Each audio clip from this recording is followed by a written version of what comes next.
Hola, iniciaré esta presentación de lo que es un FPGA. Mi nombre es Eduardo Chávez Mendiola y soy colaborador del doctor Santos Jesús Castillo y la doctora Amanda Carrillo Castillo. Bien, para poder entender lo que es un FPGA, primero tenemos que comprender el funcionamiento de lo que son los PLDs, los dispositivos lógicos programables. La razón es porque esos dispositivos, digamos que fueron los primeros que se fueron creando con estas características y que fueron o son el antecedente de lo que es actualmente un FPGA. En el caso de un PLD, pues la ventaja que tiene es que tú puedes programar en estos PLDs tanto circuitos combinacionales, es decir, una función lógica combinacional, una función booleana combinacional, o bien puedes crear circuitos secuenciales digitales, ¿verdad? O sea, puedes crear elementos donde se requiera una función de reloj para que puedan funcionar. Los primeros PLDs básicos que se crearon podían manejar alrededor de 2 a 10 funciones booleanas en un solo circuito integrado. De hecho, actualmente en muchas universidades y planes de estudio en los que se enseña electrónica digital, pues se utilizan estos dispositivos para sustituir a las compuertas lógicas básicas. Eh, y esos PLDs a su vez van a ser parte de lo que conforma, por ejemplo, un CPLD o un FPGA, ya que pueden o cuentan con miles de compuertas lógicas y no solo eso, también pueden incluir lo que son los flip-flops. Dentro de esos PLDs, los primeros que surgieron son los PLAs. Eh, lo que es la matriz lógica programable, que es uno de los elementos más sencillos de lo que actualmente conocemos como un FPGA.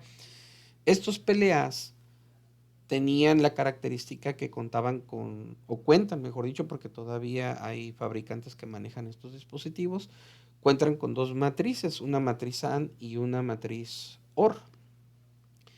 Eh, en el caso del PLA, las entradas que tiene el PLA, pues obviamente son las variables booleanas que se requieren para la función y las salidas del PLA que están indicadas ahí en la figura como M, pues vienen siendo las funciones booleanas resultantes, ¿verdad? Cuando nosotros programamos un PLA, pues realmente lo que hacemos es la interconexión en ambas matrices, en la matriz AND y en la matriz OR. Entonces, ya de manera específica, en la matriz AND se hacen los términos productos, que en alguna bibliografía lo mencionan como mini términos, y en la matriz OR, pues obviamente se integran o se implementan los productos, ¿verdad? Los elementos que son las salidas de la compuerta AND, diría la suma de productos, ¿verdad? Entonces ahí es donde al final de cuentas en cada una de las salidas de esa matriz OR tenemos la función booleana que nosotros queremos implementar. Claro está que pueden ser varias funciones booleanas, incluso en algunos dispositivos se manejan hasta 16 salidas, ¿no? Eso significa que puedas implementar 16 funciones booleanas. Y otro dato interesante es que se hacen a través de una interconexión de hardware, que eso también es diferente pues a la programación, ¿verdad? Por ejemplo, en un lenguaje de alto nivel o en otro tipo de dispositivo, pensando, por ejemplo, un controlador lógico programable. Ahora bien, los sistemas combinacionales, o sea, los circuitos combinacionales, también pueden ser programados en una tabla de verdad, en una memoria ROM. Es decir, nosotros podemos en una memoria ROM grabar, ¿verdad? Cada una de las funciones booleanas que nosotros queremos que nos den la salida al dispositivo y obviamente obtener, digamos, la misma función que un PLA. Pero la ventaja que tiene este tipo de dispositivos es su costo.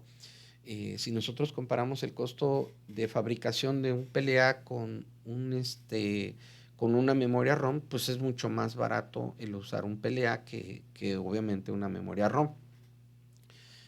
Bien, los siguientes dispositivos que evolucionaron después de los eh,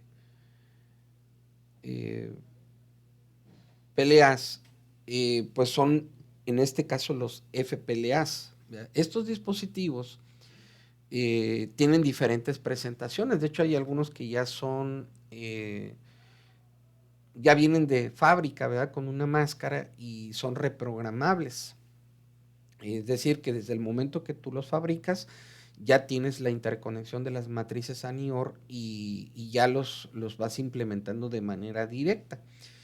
Eh, Algunos de esos FPLAs tienen, por ejemplo, la capacidad de manejar 16 variables booleanas, o sea, 16 entradas, implementar 48 términos productos y manejar incluso hasta 8 funciones booleanas de salida. Y eso obviamente pues le da una capacidad formidable, ¿no?, a este tipo de dispositivos. A raíz del desarrollo de estos dispositivos se fueron creando versiones que manejaran, obviamente, o tuvieran la característica de ser un poco más económicas. Un caso particular de ellos son los PALs. ¿Qué diferencia tiene un PAL con un PLA? Específicamente tiene que ver que de las dos matrices, la matriz AND y OR, solamente la matriz AND es programable y la matriz OR es fija. Hablando específicamente de un PAL. Obviamente eso lo que produce es que el costo que tienen estos dispositivos sea mucho más económico que un PLA. Hubo algún, o han, se tienen algunos fabricantes que desarrollan este tipo de dispositivos todavía, ¿no? Los PALs, y también hay otros que son GALs, por ejemplo, igual, ¿verdad? Tienen esa característica en la que se programa, digamos, una sola de las matrices, pero también tú puedes implementar sus respectivas funciones lógicas. Obviamente la ventaja tiene que ver con el costo-beneficio, dependiendo de lo que se necesite, ¿no? Bien, dentro del desarrollo de los dispositivos lógico programables y obviamente la actualización o las mejoras en la miniaturización de los circuitos y compuertas lógicas, evolucionaron a lo que son los CPLDs o los dispositivos lógicos programables complejos. Algunos fabricantes incluso, pues la gran ventaja que tienen con este tipo de dispositivos es que pudieron ya integrar no solamente un PLA, sino 4 o más PLAs en un solo circuito integrado. Esto, además de agregarles elementos de memoria como los biestables, como los flip-flops, y también selectores de señales como lo que son los multiplexores. Y algunos de esos fabricantes, como el caso de Xilinx o Lattice, pues crearon estos CPLDs que digamos que son también un antecedente en lo que es un FPGA. Estos CPLDs tienen una estructura bastante interesante. Por ejemplo, vamos a ver un ejemplo específico de Xilinx, que es el CPLD XR304XL.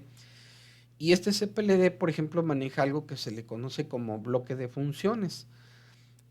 Cada uno de estos bloques de funciones tiene un conjunto de macroceldas, de hecho de 16 macroceldas, y cada bloque de función pues no es otra cosa más que matrices de compuertas ANI-OR programables, lo que mencionábamos anteriormente de lo que es un PLA.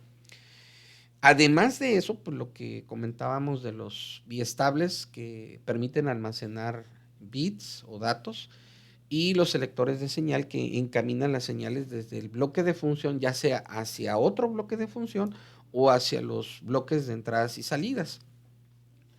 También este tipo de dispositivos cuentan con lo que es una matriz de interconexión, y la cual se encarga de seleccionar las salidas de los bloques de funciones o macroceldas hacia los bloques de entrada, o bien interconectar con otros bloques de función. ¿Por qué? Porque puede ser que se necesiten, por ejemplo, integrar dos funciones booleanas de salida, y se hace la interconexión de ellas a través de la IA, ¿no? Entonces, por lo tanto, una señal generada por un bloque de funciones se puede utilizar también para otro bloque, o bien para los módulos de entrada y salida. En la diapositiva podemos ver ya un esquema general, por ejemplo, del CPLD que estamos viendo como ejemplo de Xilinx, donde podemos ver que ese CPLD está conformado por 4 bloques de funciones con su respectiva matriz de interconexión, y cada bloque de funciones compuestas por sus 16 respectivas macroceldas y sus 4 bloques de entradas y salidas, que al final de cuentas pues son las interfaces de comunicación del CPLD con los dispositivos periféricos que nosotros queramos integrar. Como comentaba al inicio, pues lo más sencillo son, por ejemplo, los sistemas lógicos combinacionales o los sistemas secuenciales, pero también cabe aclarar que en este tipo de dispositivos ya se pueden implementar, por ejemplo, unidades aritmético-lógicas a través de sumadores binarios, y la ventaja también que tienen es que ya tú puedes almacenar datos. Ahora bien, todo esto ha dado pie a que este tipo de dispositivos, como al final de cuentas es una programación por hardware, se necesitan pues obviamente lenguajes para programarlos. En un principio, cada fabricante fue tomando distintos caminos para la programación de estos dispositivos. De hecho, existen 3 formas diferentes para programarlos. Primero los diagramas lógicos, luego el conjunto de ecuaciones lógicas, y luego lo que es el lenguaje de descripción de hardware, o HDL. ¿Eso qué significa? Bueno, que nosotros podemos utilizar un software de cada fabricante, y podríamos, por ejemplo, dibujar el diagrama lógico de cada compuerta, y ya una vez dibujado el diagrama lógico, pues grabarlo, implementarlo en el dispositivo lógico programable, o en el CPLD, o en el PAL, o en el PAL, ¿no? Y la otra opción pues es a través de crear el conjunto de ecuaciones o funciones booleanas, y con esa forma de programación igual, ¿verdad? Programar la interconexión de cada una de las matrices para crear nuestra respectiva función de salida. Y la tercera, que es la que es más interesante y que tiene mucha relación con lo que son los FPGAs actualmente, pues es el lenguaje de descripción de hardware, el HDL. Cabe aclarar que en ese tipo de lenguaje se han seguido diferentes caminos. Algunos fabricantes, como el caso de Xilinx, de Lattice Semiconductors, utilizaron el lenguaje VHDL, y otros, como el caso de Intel y su plataforma de cuartos, pues utilizaron el Verilog. Entonces, esos lenguajes permiten que tú puedas implementar o programar un FPGA o un CPLD usando este tipo de lenguaje, que es el que más se ha ido desarrollando actualmente. Hay otros, por ejemplo, otras iniciativas, como el caso de Abel, que también es otro lenguaje de descripción de hardware que utilizan algunos fabricantes. Ahora bien, hablando ya en específico del FPGA, y comprendiendo que al final de cuentas estos elementos son parte de lo que es un FPGA, vamos a ver que su descripción o su distribución que tiene, primero está compuesta de lo que son los bloques lógicos configurables, es decir, que cuenta con una serie de bloques lógicos configurables y bloques de entrada y salida. Al igual como en el caso de los CPLDs, pues también tienen sus bloques de entradas y salidas como interfase para comunicarse con los periféricos o con los dispositivos periféricos. Pero aquí lo interesante son los bloques lógicos configurables, ¿verdad? Entonces, primero que nada, cada FPGA pues es un circuito integrado que contiene una matriz de celdas lógicas y obviamente que están interconectadas entre ellas, pero que son programables. Pues entonces lo mismo, ¿verdad? Se pueden programar funciones combinatorias o se pueden programar funciones secuenciales en cada una de esas celdas lógicas, obviamente haciendo su respectiva interconexión. En la imagen podemos ver esa distribución así general que tiene un FPGA para interconectar esos bloques lógicos y sus bloques de entrada y salida. Ahora bien, ¿qué son los elementos que conforman de manera simplificada un bloque configurable? Primero vamos a ver que eh, cada bloque configurable, ¿verdad? Está compuesta por una tabla y una LUT, ¿verdad? Esa LUT se le llama tabla de búsqueda o consulta y los FPGAs tienen o están compuestos o cada bloque por una LUT. Y esos bloques tienen generadores de funciones. A su vez también contienen dos flip-flops que son elementos de memoria y varios multiplexores que permiten seleccionar o enrutar las señales, ya sea que se conecten las salidas o las funciones booleanas de esos bloques lógicos configurables, se conecten con otros bloques o bien a su vez se conecten con los bloques de entradas y salidas. Aquí lo interesante es que cada uno de los generadores de funciones tiene 4 entradas y pueden implementarse 4 variables en cada uno de ellos.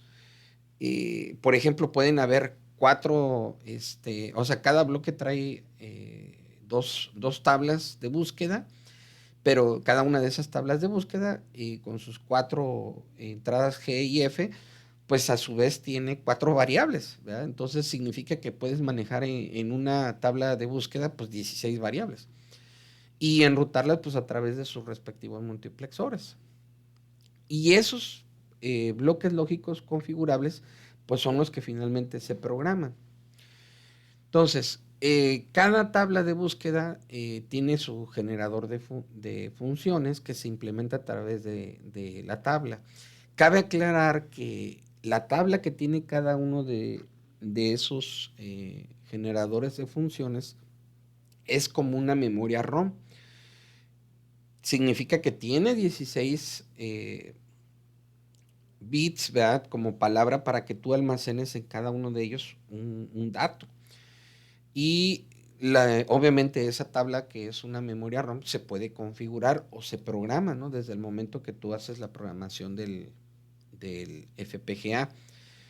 Los multiplexores, ¿verdad? Se encargan de enrutar, ¿no? Hacia cuáles, bueno, por ejemplo, si van a salir de manera directa las funciones lógicas booleanas hacia otro bloque lógico configurable o si van directamente hacia un bloque de salidas o si inclusive esos multiplexores requieren que el dato que tú estás procesando quede almacenado en uno de los biestables. Entonces, esas son las funciones que tienen los multiplexores.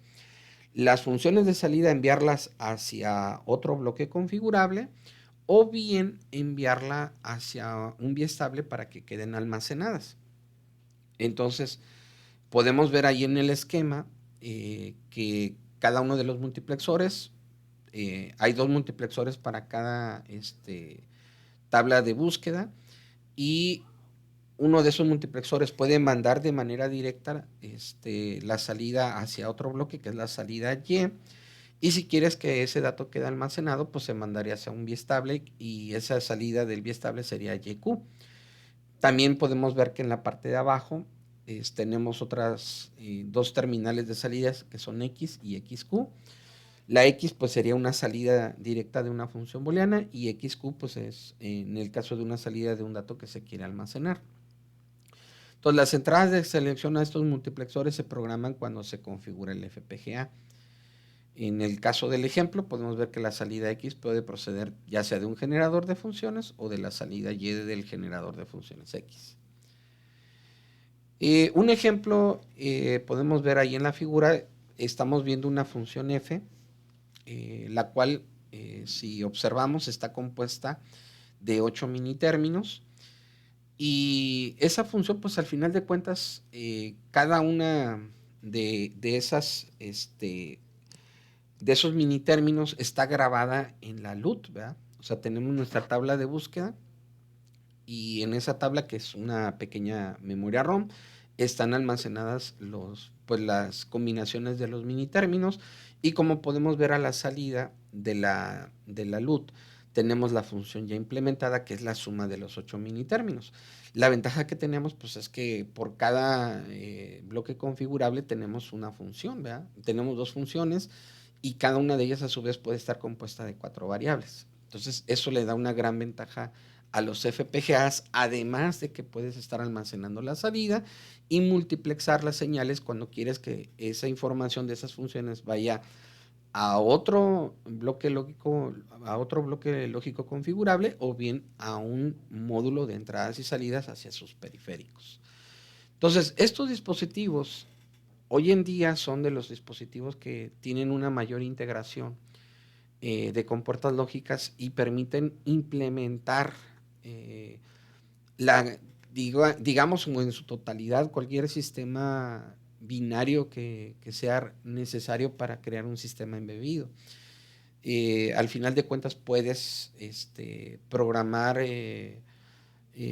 algún sistema que tenga, por ejemplo, un teclado, una pantalla de LCD, o inclusive que necesites utilizarlo como un elemento de control, ¿verdad? Por ejemplo, para actuadores, hablando de motores a pasos o de servomotores. Entonces, esa es una de las grandes ventajas que tienen estos dispositivos hoy en día, y lo más importante es que se programan a través de hardware, ¿verdad? A diferencia de otros como los microcontroladores, que utilizan lenguajes de alto nivel como el lenguaje C o Python, por ejemplo. Bueno, pues esto sería todo. Muchas gracias.